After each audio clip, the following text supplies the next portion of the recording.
Zev Yaroslavsky, welcome. Good to be with you, Josh. Thank you. So the purpose of these interviews is we're looking back on various elected officials, how they first got involved in politics, and also some of the early memories of your career. So take us back to, let's say, late 1974. Nixon had resigned as president under the Watergate scandal. You were a young activist of the West Side.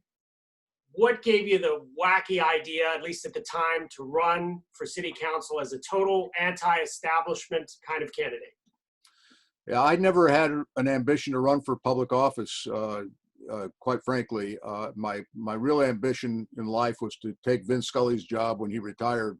I'm glad I didn't wait to be the voice of the Dodgers. That was what I really wanted to do. But professionally, I was really bitten by the political bug, not as an elected political figure, but as a lobbyist for human rights. I used to go to Washington all the time and lobby for the legislation, the Jackson-Vanik legislation on free immigration from the Soviet Union, and I saw the way Washington worked and the Capitol worked and the congressional office worked. So the job I really wanted was, if I could get one, would be to move to Washington and be a congressional staffer.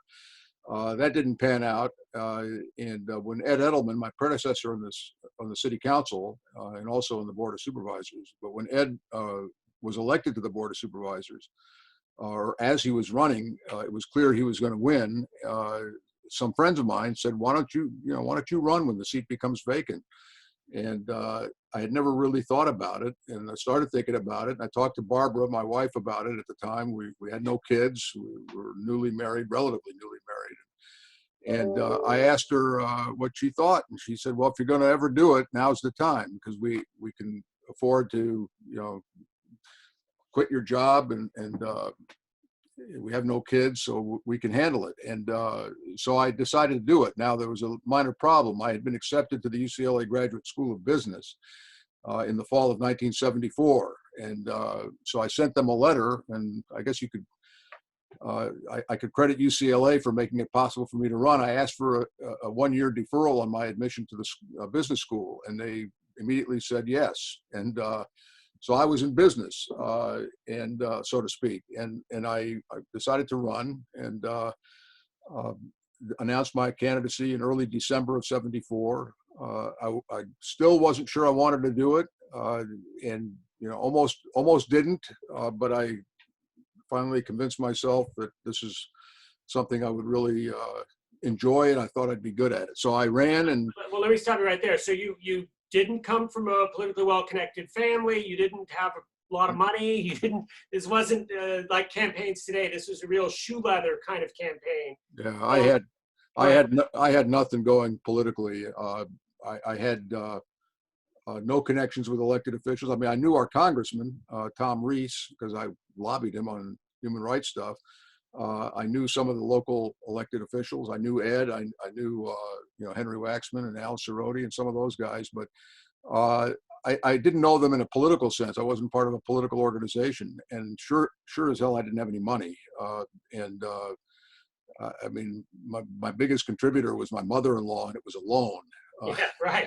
Yeah, you told me that story before. She was the first. She was the first call I got when I got elected. She wanted to know when I was going to repay the loan. So, so I ran. And when I ran, I had no endorsements from any politicians. Both the United States senators, most of the elected officials in the West Side who covered this area, endorsed my opponent. In fact, the only two people who remained neutral were Ed Edelman and Tony Bielenson. Everybody else sided with my opponent, Fran Savage, who became a good friend after the election. And so a funny thing happened to me on the way to business school, and I think UCLA is still holding a slot for me if I want to come back. Yeah, well, they say don't give up your day job, right? That's right. That's right. Okay, so of course, in your primary, you faced Roz Wyman, who was also a previous incumbent in the seat, and then Fran. And as it turned out in the primary, it went Fran, you narrowly edged out Roz in the primary. You then go to the runoff. Tell us a little bit about the runoff. Did things sort of change politically, or were you still come from behind kid kind of thing? Well, so as a historian, I like to consider what the historical context of that whole election was, and you kind of hit on it at the beginning. Richard Nixon resigned in August of 1974. For a year and a half before that, the country was consumed with the Watergate hearings and the scandal and indictments and convictions and all of that stuff. He resigns in August of 74. I'm running just a few months afterwards. I end up defeating Roz Wyman for second place by 359 votes. It was 1% of the votes cast in that election. It was very close. And talk about how history would have been different. 359 votes going in the other direction. But yeah, go ahead. Let me tell you, I've thought about it a lot, and Yeah. there are 100 reasons why those 359 votes happened. Not least of which was Roz was so sure that she was going to be in the runoff. In fact, I think she was pretty sure she was going to be in first place, because the polls at the beginning of the race that Savage had done, which I only found out about recently, the last couple of years, she did a poll which showed Roz with 42% of the vote, and Fran and I were tied for second place at 7%. Now that means nothing, because Fran then spent a whole lot of money and spent most of it beating up on Roz and suppressed her vote, and so much so that I emerged as the second place finisher. It had a lot to do with my walking precincts, but it had a lot to do with what Roz didn't do. She left some money in the bank, saving it for the general, and if she had spent that money, I'd be probably a certified public accountant, miserable as all hell. But or hold on, or teaching British history at a small college. Yeah, I think I got that out of my system. My dad finally was proven right. But so I had I got into the runoff, and what I didn't realize at the time, but of course now in retrospect we know a lot more, was that the election, for all intents and purposes, was over on primary night, because all of a sudden, Fran, first of all, ran as the outsider, even though she was Tom Bradley's administrative assistant. She ran as the reformer, the outsider. Tom Bradley was exceedingly popular. Right. His whole organization was behind her. And Roz was the former councilwoman who had lost an election in 1965. She was a somewhat controversial figure, and so Fran was the outsider reformer, and Roz was the establishment. Nobody even had me on their radar screen. All of a sudden, on primary night, I'm the outsider. I mean, I was the personification of outside. I didn't have a haircut. My suits didn't fit. Suit didn't fit.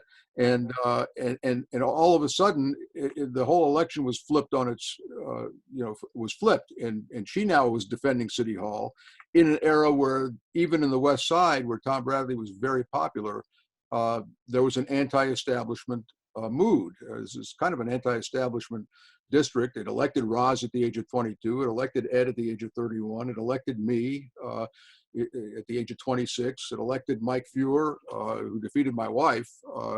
So they like outsiders, and they like people who mix it up a little bit. And that's the great thing about the 5th Council District, is the constituents expect you to push and push the envelope on reforms and take on the powerful and speak truth to power and represent the people who are unrepresented, and they'll have your back when you do it. So it's a real privilege to represent a district like that. Okay, so you win the general and you get to the city council as a very young guy, and the council at that time was much more conservative than today. And the city as a whole was much more conservative than it is today. What was your reaction like from your colleagues when you got elected? Because you had sort of run against the council. Did they give you sort of a frosty reception, or what was that like? No, it wasn't frosty at all. And I didn't run against the council. I didn't even run hard against City Hall. I ran as an outsider. I didn't say these people are corrupt or they're bad people or anything like that. I said, look at me. I'm of the community. I come from here. Nobody's installing me into the position of city council. And so when I got there, first of all, it was very interesting. There were 2 or 3, maybe 4 members of the city council who were old enough to be my grandfather. Yeah, sure. And and the rest of them were old enough to be my father. And so here I am.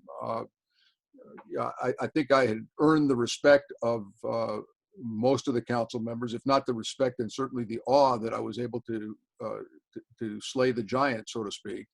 and they were all curious about what made me tick and who I was. But at the end of the day, I had one vote, and each of them had one vote. So my vote was not weighted down by my youth. It was the same vote. So they needed my vote for things. I needed their vote for things. And What was the learning curve like, though, when you first got to the council? Again, you're a yeah. young guy. Well, what's that like? Tell us a little bit about that.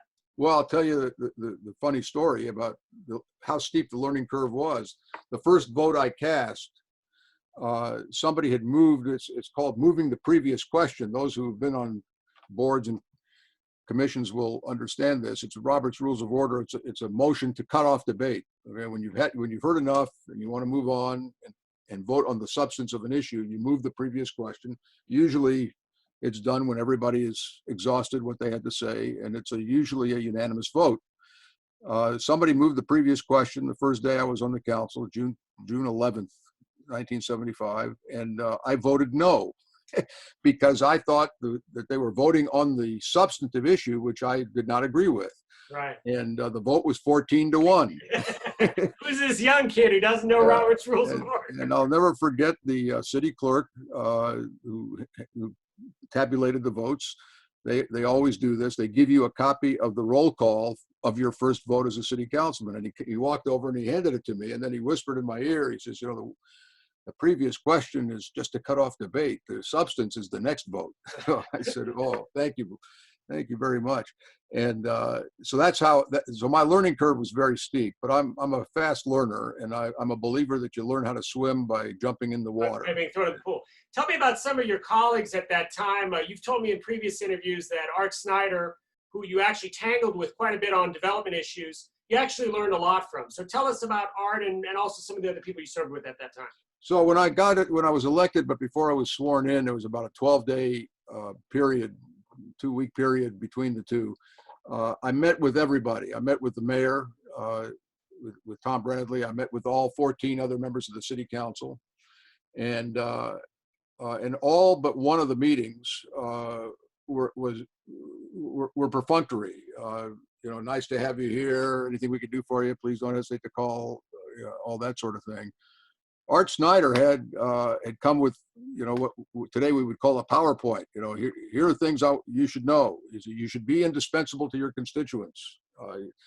Somebody writes you a letter about a Social Security check not getting to them on time. Don't tell them to call their congressman. You call their congressman's office. You do it for them. Make them feel like you're the go-to guy. And I thought that was really interesting. And I took that to heart. There were a number of other things he suggested. And I took him to heart because he was an redheaded Irish guy representing a predominantly Latino district, even though there weren't a lot of Latino votes in those days in that district. But still, that was a critical mass politically of his constituency, and he kept getting elected and reelected in a district that bore no relationship to him ethnically, religiously, philosophically, on anything. And so he must know what he's doing, and that's what I did. And that's the way we structured our office in constituent services. If you wrote me a letter about your unemployment check not getting to you, we'd send a letter to the local legislator, and they would follow it up. I can't write to the unemployment office because they don't work for me, but they do work for Assemblyman Rosenthal, and so Hirsch would follow it up. And it's the same that they were similarly inclined to send me stuff that related to the city, and so I think that Snyder actually was the most worthwhile meeting I had between my election and my being sworn in. Tell me a little bit about, I mentioned earlier that the city used to be much more conservative, particularly the Valley. San Fernando Valley had a real white, Republican, anti-tax kind of feel to it, especially when you started in government. Young people watching this interview today don't understand that LA actually used to have real political differences. So can you speak to that a little bit about how sort of there was a divide between different parts of the city? So let me put it this way. When I arrived at the city council, there were 5 registered Republicans who were members of the city council. Wow. And 2 Democrats, maybe 3, who actually voted like Republicans. Wow. Yeah. I think of John Ferraro was a conservative Democrat. And Gilbert Lindsay, the first African-American on the city council in the city council's history. He was a very pro-business downtown guy. and John Gibson, who was a Bible thumper from San Pedro, came from Kansas, old enough to be my grandfather, almost old enough to be my great grandfather. So those three plus the five registered Republicans, although one of the registered Republicans was Joel Wax, who was hardly conservative, so you had 7 people who were conservative. Now, today you have to look with a magnifying glass to find a Republican on the city council. I think or go to Santa Clarita or something. Yeah. So it's a totally different ball game. In those days, organized labor was influential, but they weren't dominant. They were critical, but not dominant. Tom Bradley, as mayor, who was a pro-labor mayor and got elected by with the support of many of the labor unions. He was not a lapdog for organized labor, so they had to make a case to him for what they wanted. It wasn't you ask and I will give it to you. It was you ask and you better back it up. It's kind of the way that's the way I was. Labor today goes into a city council meeting and they can practically count to 15 without having to twist anybody's arm. And I mean, I've seen them twist the arm of somebody just to get 15. They wouldn't be satisfied with a 14-1 vote. Right. It's a different environment today than it was then. And there was something. The other thing about the city council in those days was the diversity of the life experiences that each member of that council had. Ernie Bernardi, who was a curmudgeon from Van Nuys, a wonderful human being, used to play saxophone in the Benny Goodman bands, and he became a contractor, a small time contractor. He had a small business. Runs for the city council. He comes there from Van Nuys. Marvin Browdy made a small fortune. He's a shrewd businessman. I think Xerox bought him out. And he was an avid environmentalist, and he comes in there with a business background. I come in with I'm a student. I don't have much of a life experience, but I actually did. I'd been to the Soviet Union 3 times. I risked myself going over there in 1968, 69, and 74, dealing with refuseniks and dissidents. And I had experience lobbying in Washington. I knew Senator Jackson from Washington, et cetera. So that far more staffers in office today, right? Chief of staff becomes the member. There was not a single staffer on the council then. Dave Cunningham was a small businessman who took Tom Bradley's spot in the city council. Gibson, I told you, he was a businessman from San Pedro. He had a small business. Anyway, and Snyder was a lawyer, and Joel Wax was a young Harvard-trained lawyer. Pat Russell was a women's activist. I think she was involved with the League of Women Voters earlier in her adult life, and she comes in. So you had this diversity of opinion. Don Lorenzen was a mortician. Yeah. Imagine that. No, that's a good job for politics, because they say everybody comes through your doors sooner or later, right? You must have talked to him, because he used to say that all the time. I'll be the last guy to see you. Yeah, Harold Ford Sr. in Tennessee used to say that too. Okay, we only have a little more time, and of course, in our next interview, we'll continue this. We're just scratching the surface on some of your issues. But 2 things I do want to ask you about before we're done. One is Daryl Gates. That's the other component of that conservative Los Angeles that, again, seems like 100 years ago, but it wasn't. You tangled a lot with Chief Gates. He's somebody who you wouldn't see as a police chief today, but do you want to speak just briefly to your relationship, or maybe I should say lack of relationship, with the former LAPD chief? It's interesting. I had an on again, off again relationship. I wouldn't say on again, off again. We had a compartmentalized relationship. We cooperated a lot on budget stuff. I will give him that. When the city was in tough financial straits, he wasn't a cheap shot artist. He helped. We had to do a hiring freeze. That would include the police department, which was very difficult at a time of rising crime rates. Before there was Daryl Gates, there was Ed Davis. Davis was the chief of police when I became a councilman, and I came in with a chip on my shoulder with respect to the police department, especially in intelligence gathering abuses that I experienced firsthand as a student at UCLA. And I have to say, Ed Davis took me seriously. He wasn't condescending. He kind of respected me and liked the way I was feisty. Ed Davis is actually quite an intellectual. He read books, he read histories. He once told me, "You remind me a lot of Teddy Roosevelt." I said, "Ed, well, you would know because you met him." uh, so I had a good relationship, or an engaging relationship with Davis. When Gates came, Gates was a bureaucrat. I think most people think he was this wild guy. He was a bureaucrat. He was really, and I don't say that pejoratively. There are leaders, and then there are followers. And he was a civil servant. He worked his way up like all the chiefs did. He really wasn't a leader. He didn't take big risks, and but he knew he had to be a leader to his troops, so he played the role, but he didn't do it really that well. And as a result, he ended up the way he did, sadly. But Gates and I tangled over excessive use of force issues, which became very dominant in the late 70s and early 80s. The Eula Love case, where a police officer shot an African-American woman in South LA. And of course, the carotid artery chokehold. I mean, that was chokehold, which I was deeply involved in getting that banned, and both the carotid and the bar arm chokehold, the intelligence gathering abuses, the lawsuits that we were being forced to pay out huge sums of money because of police department excesses. And I was able to do that, as I said at the outset of the interview. I was able to do that because my constituents had my back. They understood why I was doing this. I wasn't anti-police. I wasn't in favor of opening the jails and letting all the inmates out.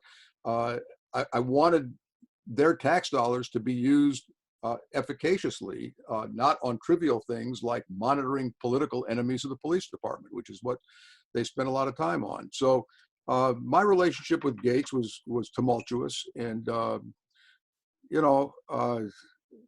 I mean, I'll tell you the greatest story that I have with Gates, which is a picture that's worth 1,000 words. During the civil unrest in 1992, it started on a Tuesday evening, and Wednesday it spread, and Thursday the city council has a special meeting to monitor what's going on, and it was continuing to spread. I mean, what started in South LA went to the Pico Fairfax area, Westwood, Beverly Hills. They were able to move them, into Westwood, and Beverly Hills police are pretty good at that. And then it started showing up in the San Fernando Valley and parts of Hollywood. And I walked over to Daryl Gates, who was kind of like a deer caught in the headlights. He was testifying at the center table of the council horseshoe. And there was a break, and I walked over to him and I whispered in his ear quietly. I said, Daryl, you ought to call for a dusk to dawn curfew. We had a dusk to dawn curfew the night before. You should extend it until this thing settles down. And he turned to me and he said, I can't do that. All the restaurateurs will go crazy. And I said, Daryl, nobody's going out to dinner at a restaurant tonight. I said, so they did, and as I said, to somebody, is that if you're depending on Zev Yaroslavsky to give you tactical advice during a civil unrest, you're in real trouble. But they did. They talked it over. A couple of hours later, they went to a dusk to dawn curfew. But that's a picture that's worth 1,000 words. He when the chips were down, he failed. And and it's kind of like you look at today's situation with the coronavirus. You see the people who are stepping up. Imagine a health director for the county, or a public health director, or a governor who just looked like he or she was in a fetal position and just didn't know what to do. These folks know what to do, and that's the difference between a bureaucrat and a leader. Okay, next time, as I said, we're going to continue all kinds of other issues. I want to get into the Bob's Big Boy murders, which was a big deal. I want to talk about the building the Beverly Center, which of course was also a big thing. But for now, we got one more. We're going to talk about the 1978 ordinance initiative that you authored with regard to the Olympics. And just to set this up for people, everybody remembers how successful, or at least how perceived, the 1984 Olympics were. And of course, now we're looking at possibly having the Olympics again in 2028, if all goes well and they're not canceled like we're seeing now.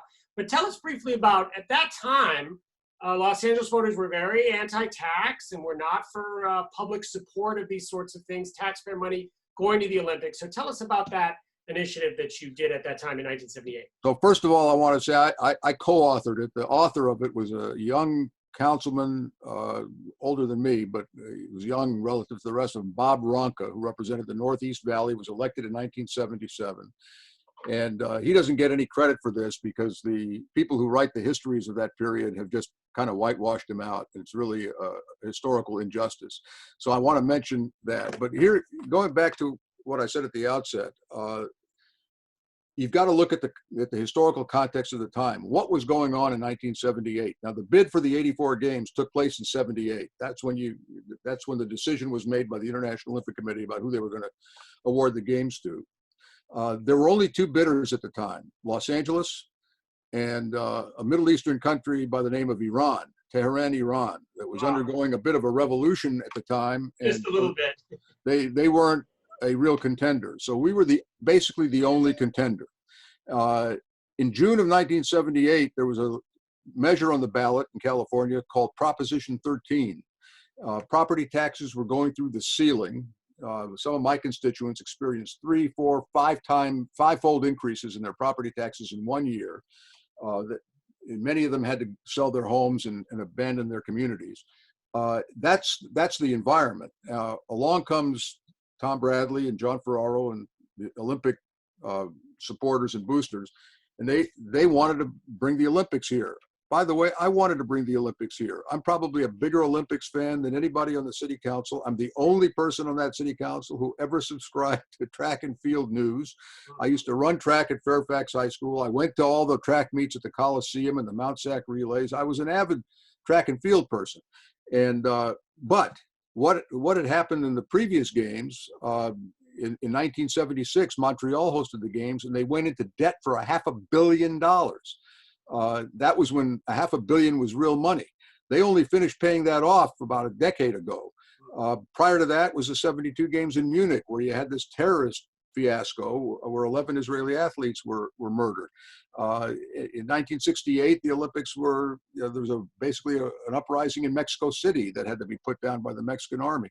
So, but the tax business was really the political cudgel that was being held over the heads of the city. And so Bob Ronca came to me. I was very close to him. I helped him get elected in 77. And he said, we ought to put a charter amendment on the ballot that prevents the city from spending any taxpayer money on the games. And I said, I'm all for that. And instantly 7 members of the council were for that, actually 8. And Bradley, because again, at that time, it was a much more, you wouldn't see this today. It was a much more conservative city council. It was conservative, and it's not so much that the council was conservative, it's that the people were up in arms. Remember, Prop 13 passed by almost a 2-to-1 margin in LA County. This was the ground zero for the property tax revolt. So you've increased my taxes 5-fold, and you're not willing to protect the taxpayers from having to pick up the tab for a Montreal-like fiasco? That's ridiculous. And Bradley understood that. He was no dummy. And finally realized in the spring of 1978 that he's going to have to make a deal with the block of councilmen who wanted a charter amendment. And we worked out a deal that satisfied him. And but the bottom line of the deal was that we put a charter amendment on the ballot for November of 78, which precluded the city from spending any taxpayer money on the games. Now, the International Olympic Committee had a fit over this because the way they operate is they award the games. The only thing they demand of the city in exchange for having the games is that the city hold the International Olympic Committee harmless from any financial overruns. That's the whole thing for them. They don't care about anything else. And when we came to this agreement to put this charter amendment on the ballot, the president of the International Olympic Committee called Tom Bradley and said, we're going to pull the plug. And Bradley played it like a Stradivarius. I give him a lot of credit for that. He said, well, then that's fine. And then Bradley sent a letter to the city council asking the city council to withdraw the bid for the 84 games. It was all a con job. We all knew that. It never came to the council for a vote. But Killarnon, the president of the IOC, didn't know that. And within 24 hours, Killarnon called Bradley and said, okay, let's work something out. And what they worked out was that the United States Olympic Committee would back up, would guarantee the games. So the USOC had no assets.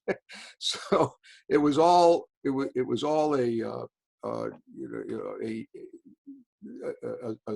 scheme to for both the city, the IOC, and all the parties to save face, and that's how it happened. The games, the charter amendment passed overwhelmingly. I think it was 69-31, and and then Bradley had to find a way to. How are you going to finance the games if the city taxpayers aren't going to be behind it? And that's when they came to the concept of privatizing the games, creating a private committee.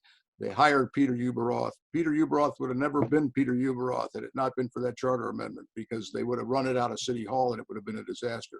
Hold on. Ueberroth, P.S. The '84 Olympics were among the most successful. oh, well, Ueberroth was a genius. And, he was 40-something years old, 44, 45 years old when they hired him. He had built up this great international travel agency. But it was a real risk for them to hire him. And he ran it like a dictator and maximized revenues, minimized expenses. And they ended up, the games cost, I believe, $500 million to run. Their revenues were over $750 million. So they ended up with a $250 million surplus. Wow. A big chunk of which funded the Amateur Athletic Foundation, which continues to spin off grants to Southern California recreational programs to this day. Yeah. Now, just 60 seconds left. Why would we never see a charter amendment like that today? Can you just sum it up for us? Well, I think one is the city council had an opportunity to do that a few years ago, back in 2015. There was competition now. There wasn't just LA. So the IOC did have other options. And I think the city council members probably, and the mayor certainly, wanted the games and didn't want to walk away from the games. The one thing that we were willing to do was, if you're going to play this game, this hardball game with the IOC, you've got to be prepared for the eventuality that they will give it to somebody else and you won't get them. You got to be prepared not to have the games. This council wasn't prepared for that. But I think the council, working with the city attorney and some of the other bureaucrats in City Hall, the contract that they signed with the IOC laid out some, and with the LA Organizing Committee, laid out some parameters, and we'll see what happens. I mean, if the games were being held in 2020 in LA, they'd be in a heap of trouble right now. So For sure. But isn't it also true, Zev, that, and this is a good way to end our interview today, one major difference from when you started in Los Angeles politics, nobody talks about cutting taxes anymore. Nobody talks about lowering taxes. It's almost as if voters are resigned to high taxes and it doesn't really bother them that much. Well, voters vote for high taxes. Most taxes nowadays are not approved by the legislative bodies. They're approved by the voters. Under Prop 13, if you want to raise taxes for trauma centers in LA County, we had to put that on the ballot. So you've got to go out. Or take, you remember the gas tax repeal, and people said, no, keep the gas tax. Right. In many states, you wouldn't see that. Now, I think you're going to see a change. You already saw that in the last election in March. Quite a number of the school measures, the parcel taxes and school bonds, failed to get the requisite number of votes for passage. And I think we've reached a tipping point. And now with the coronavirus and the economic impact it's having, don't hold your breath for any new taxes to be approved.